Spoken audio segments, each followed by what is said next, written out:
Vocês estão bem? Que bom.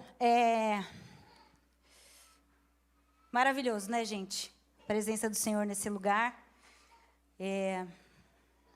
Fui muito encorajada por esse momento de adoração aqui. Fortaleceu o meu espírito. Para isso que eu vivo, sabe? Eu venho para cá na expectativa do Espírito Santo cair, de Jesus aparecer e da gente se alegrar nele e da gente encontrar a presença dele. Essa é a série que nós estamos tratando aqui, encontros com a presença. E uma coisa boa sobre Jesus é que onde tem fome, ele sempre responde. Bem? Então é o seguinte, nós vamos falar um pouco do profeta Elias. Esse é um texto que fala de Elias, mas antes da gente entrar nele, eu quero dar um contexto. Porque Elias era profeta na época desses caras, Acabe e Jezabel. Quem já ouviu falar de Jezabel? Sim? Acabe era um rei israelita, e a Bíblia vai dizer que Acabe era um rei que fez o que era mal aos olhos do Senhor. Na verdade, ele era tão mal que o texto bíblico vai dizer que ele foi pior do que todos os reis que já tinham existido antes dele. Por que Acabe foi tão ruim assim? Um dos motivos é porque ele se casou com uma mulher chamada Jezabel. Jezabel era filha do rei de Sidom.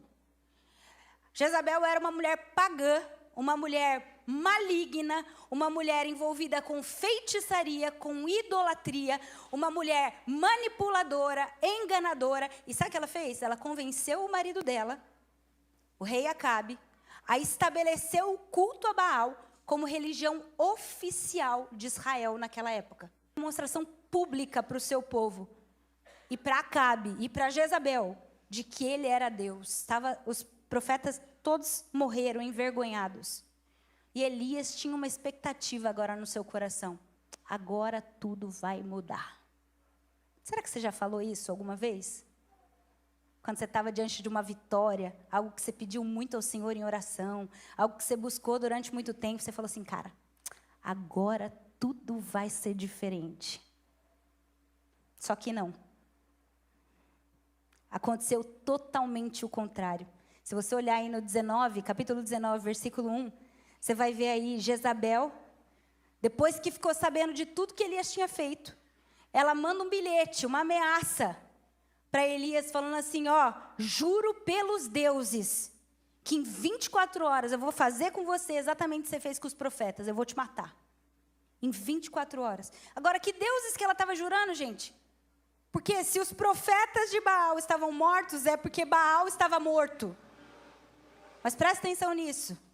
Quando a pessoa tem um coração endurecê-la e convertê-la para o Senhor, se torna ainda mais um motivo da repreensão e da rejeição dela. O coração duro de Jezabel. Vou matar você, Elias. E ela começa então essa perseguição feroz a Elias, ao espírito profético. E Elias, gente, está nessa terra agora, onde ele tinha sido uma bênção, mas ele foi negligenciado. O que a gente vê é que não se mostra nenhum respeito, nenhum cuidado especial, não se fez proveito de tudo que Deus fez através da vida de Elias. Pelo contrário, a terra para onde ele tinha sido uma bênção na mão de Deus, agora se tornou perigosa para ele, porque ele estava sendo ameaçado de morte. Então Elias teve medo e fugiu. E para mim é muito estranho. Onde estava aquele cara que tinha acabado de fazer descer fogo do céu, que tinha acabado de matar 850 profetas de Baal? Por que ele está fugindo? Por que ele está se escondendo? Por que ele ficou com medo?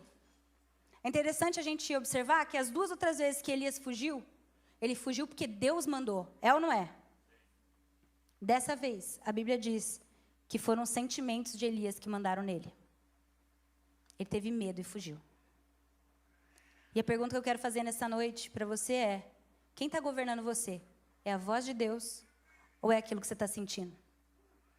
Porque se a voz de Deus te manda fugir, Ele te abriga, Ele te dá alimento, Ele te dá descanso. E Ele te dá mais do Espírito dEle. Mas se é os seus sentimentos que mandam você fugir, e então, como é que vai ser? Cadê aquele cara, gente? Sabe o que Deus estava fazendo aqui com a fuga de Elias? Deus estava fazendo 2 coisas. Primeiro, Ele estava denunciando Israel. Sabe por quê? Porque a pergunta que fica é, gente, por que o povo não fez nada? Por que Jezabel e Acabe continuaram governando do mesmo jeito? É ou não é? Então Deus estava denunciando Israel. Vocês não reconheceram que o Senhor é Deus? Eu quero falar da doença. Eu quero falar também para pessoas que estão cansadas. De repente, você não está com uma depressão, com um burnout, mas você tem sentido um cansaço excessivo, um desânimo. Talvez você não está conseguindo ter alegria na caminhada. E a história de Elias mostra para a gente muito claro 6 sinais desse esgotamento que a gente muitas vezes experimenta na nossa vida. E eu quero que você ouça com atenção, porque se não for para você, pode ter alguém do seu lado precisando de ajuda. E o Senhor quer que você seja instrumento de cura na vida dessa pessoa, amém? Então, abre sua Bíblia aí rapidinho. O primeiro sinal de esgotamento está no 19:3. Diz assim: Elias teve medo e fugiu para salvar a vida. Gente, Elias sentiu medo. O primeiro sinal de esgotamento é medo, ansiedade. E sabe, isso é um negócio tão louco que vai contaminando o nosso olhar de uma forma que até mesmo as coisas que Deus já tinha feito na nossa vida, que Deus já tinha provado que Ele é fiel e capaz de superar a nossa vida, a gente passa a duvidar, passa a nos intimidar. Ele já não tinha vencido os profetas de Baal? Ele já não tinha matado os representantes de Jezabel? Ele não tinha enfrentado com tanta coragem? Por que agora ele estava achando que Jezabel ia dar conta de matar ele? Medo, diga comigo, medo. O medo é um sintoma, um sinal de esgotamento. Mas tem um segundo, desânimo. Olha só no 4. Já tive o bastante, Senhor. Ele está falando na tradução da Val, atualizadíssima, já deu. Para mim já está suficiente. Sabe o que ele está fazendo aqui? Ele está dizendo assim, Deus, tudo que eu vivi não adiantou. Eu não tenho mais perspectiva de futuro, eu não vejo mais significado naquilo que eu fazia. Tem uma terceira coisa. Então, medo, desânimo. Terceira, vai no 4 de novo. Não sou melhor do que os meus antepassados, ele escreve aí. Sabe qual é o nome disso? Frustração. Ele se frustrou consigo mesmo. Ele achou que ele podia ser mais eficaz do que os profetas anteriores a ele.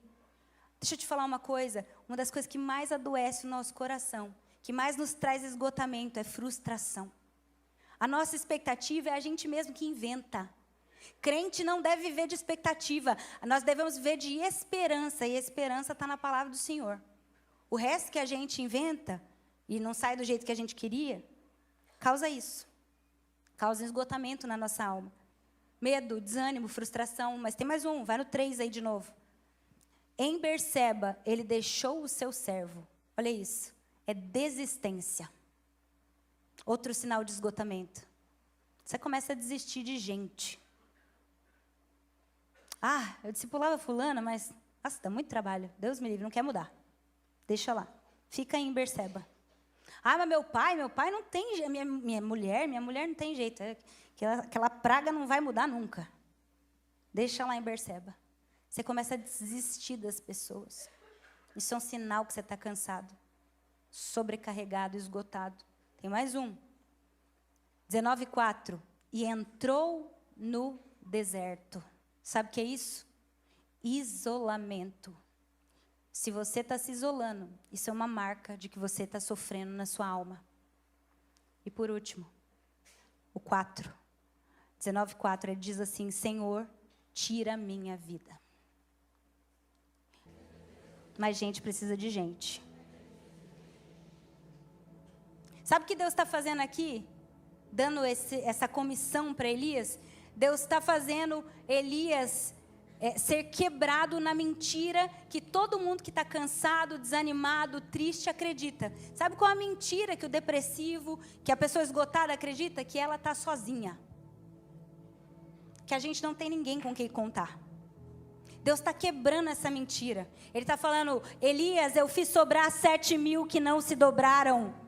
Eu fiz sobrar 7.000 que são fiéis a mim. Elias, você não está sozinho.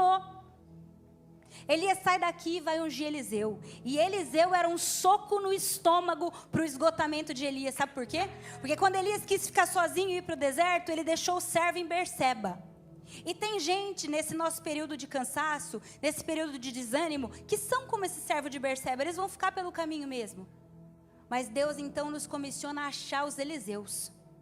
E Eliseu era uma pedra no sapato. Porque depois, no dia que Elias foi ser arrebatado para o céu, ele quis ficar sozinho de novo. Ele chegou para Eliseu e falou assim: Eliseu, eu vou lá para Betel, fica aí que eu vou sozinho. E Eliseu falou para ele assim: juro pelo nome do Senhor, que não te deixarei e não te abandonarei jamais, você sozinho não fica nem a pau. Aí ele falou: vamos lá. Ele colou na minha, mas agora vai dar certo. Eliseu, tô indo para o Jordão, fica aí que eu vou sozinho.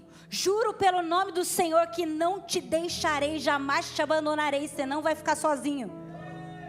E ainda uma terceira vez ele tentou: fica aí, Eliseu, juro pelo nome do Senhor que não te deixarei, jamais te abandonarei, você não fica mais sozinho. Deixa eu te falar, nos momentos de cansaço, de esgotamento, Deus vai colocar na nossa vida os Eliseus, aqueles que são uma pedra no nosso sapato, que quando você quer ficar sozinho, se isolar e ir para o deserto, eles vão falar para você: juro pelo nome do Senhor que não te deixarei só, sozinho você não fica mais. Deus vai levantar Eliseus na sua vida, mas mais do que isso, Deus vai fazer de você um Eliseu para a vida de alguém. Alguém que vai continuar o legado daquilo que Deus tem colocado na sua vida.